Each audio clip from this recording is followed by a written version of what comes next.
On the Thanamanvila Wellawaya road and a few kilometers from the Wellawaya junction is the turnoff to reach the Buduruwagala reservoir.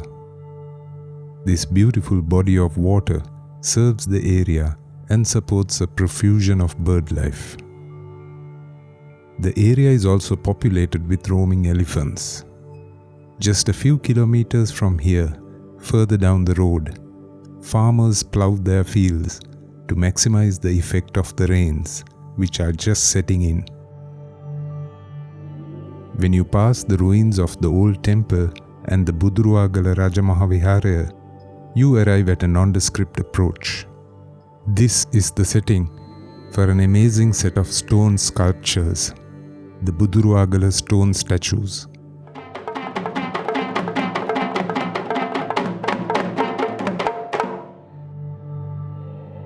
The area is beautifully fringed with large shade trees and creates a perfect setting for these magnificent statues. The entire rock, when viewed from a distance, shows the shape of an elephant with its head down. The sculptures are dated to the 10th century approximately and have been done in the style of the Mahayana Buddhist school. The complex has 7 statues in all. The main Buddha in the middle is an astounding 15.55 meters tall, making it taller than even the Aukana Buddha statue. Buduruwagala, when broken into sections, means Buddhist, images and stone. Hence the term means rock of Buddhist sculptures. These statues were once painted in vivid hues, and streaks of these colors still remain on the rock.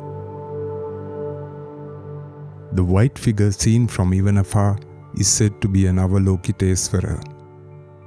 The Avalokitesvara Bodhisattva is the only deity that has blended in with Sri Lankan culture and the Theravada doctrine. Besides the Avalokitesvara is a thrice bent figure thought to be his spiritual consort, Tara Devi, while local legend says the third figure represents their son, Prince Sudana. There is an indent beside the feet of the Buddha, which is carved in the shape of a flame and is a meter across. Onto the right of the complex is 3 more figures. The central of these 3 figures is thought to be the Maitri Bodhisattva.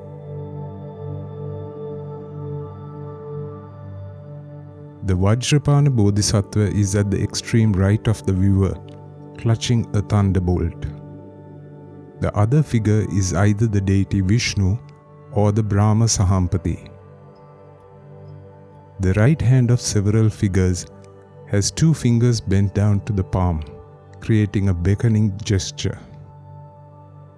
While there is no documentation or great detail available about this important historical site, the experience and visit will be sure to overawe you and leave you with a sense of the great beauty of these ancient sculptures.